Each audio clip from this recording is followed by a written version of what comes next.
السلام عليكم ورحمة الله تعالى وبركاته. اليوم غادي نقدم معكم مادلين ولا كاب كيك ديال الفاني وديال الشكلاط في هذا الفيديو. هادي كما كتشوفوا معايا هاد مادلين ديال الشكلاط راه كيجي مشكلط ورطيب ورائع جدا، كيكون بنين. وديال الفاني كذلك حتى هو كيكون منفوخ وكيكون خفيف، هادشي خفيف خفيف خفيف واحد الدرجه ما تصوروهاش.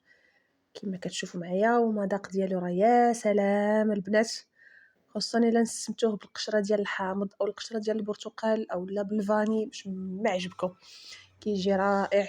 ندوزو المقادير، طريقه التحضير.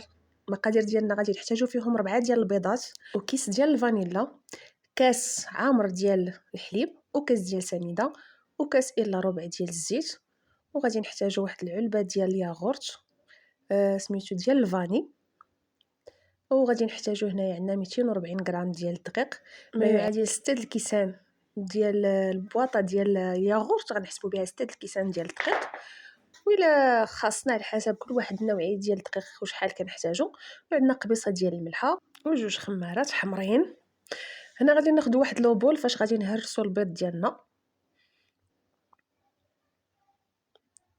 هاد المقادير البنات غنحتاجوهم بالنسبه للمادلين ديال الشكلاط ومادلين ديال الفاني.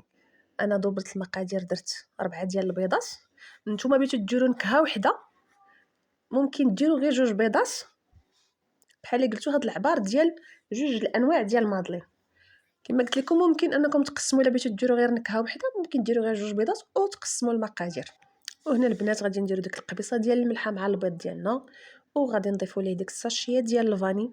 كما قلت لكم البنات هنا ممكن تنسموا بالقشور ديال الحامض او لا تنسموا بالقشور ديال البرتقال، كيف ما ممكن انكم تنسموا غير بالفاني بوحدو راه كافي. صافي هنا غادي نبداو التطراب ديالنا. غير بالنسبه للبيض، واحد الطريقه مهم فاش كنكونوا كنطربوا كنبقاو نضيفوا في الاول غير الملحه والفاني وكنبداو نخفوا داك البيض نطربوه باش كيجي خفيف. الا درنا السكر من الاول كنبقاو نطربوا بحال كي داك السكر كيتقل لنا البيض باش ما كيطلعش بواحد السهوله. من بعد ما كنخفوا البيض شويه عاد باش كنبقاو نضيفوا السكر شويه بشويه حتى كنكملوا الكميه كامله ديالنا ديال السكر وحنا كنطربوا على اقصى درجه. فاش كنكملوا غنحبسوا التطراب وغادي نضيفوا الكميه الاخرى ديال المقادير اللي غنحتاجو، اللي هي غادي نضيفوا هنايا واحد العلبه كما قلت لكم ديال الياغورت ديال الفاني.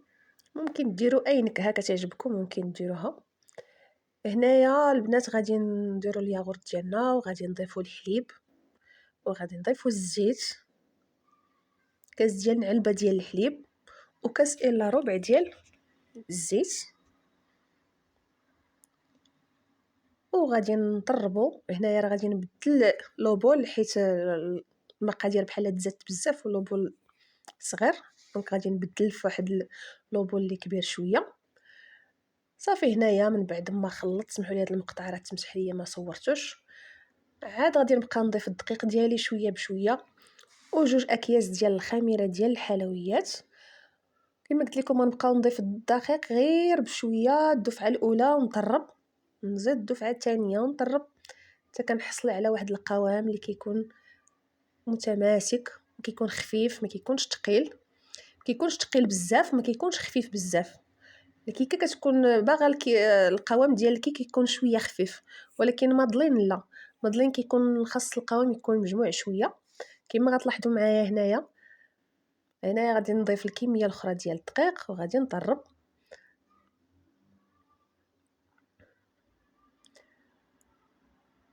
صافي غادي نحبس الطراب، ما غاديش نطرب بزاف، غير على واحد السرعه اللي كتكون مهيله. هنايا كما كتلاحظوا معايا كنرسم واحد الشكل اللي هو 8 وكتكون لاصقه وكتكون شاده زعما ما كتحركش وما كيهبطش لينا العجين. صافي هنايا غادي نقسم العجين ديالي على جوج.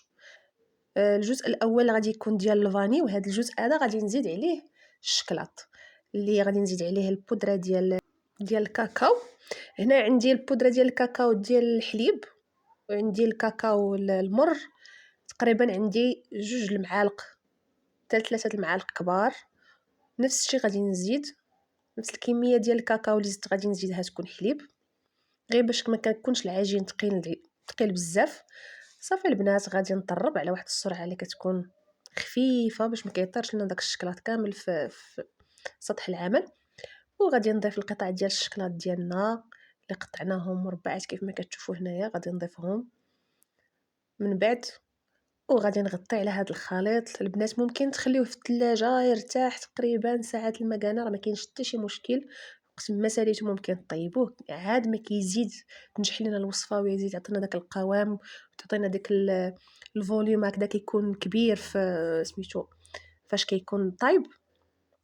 كنغطيوه صافي وغادي ندوزو نمرو باش اننا نفرغوا الخليط ديالنا الاول ديال الفاني.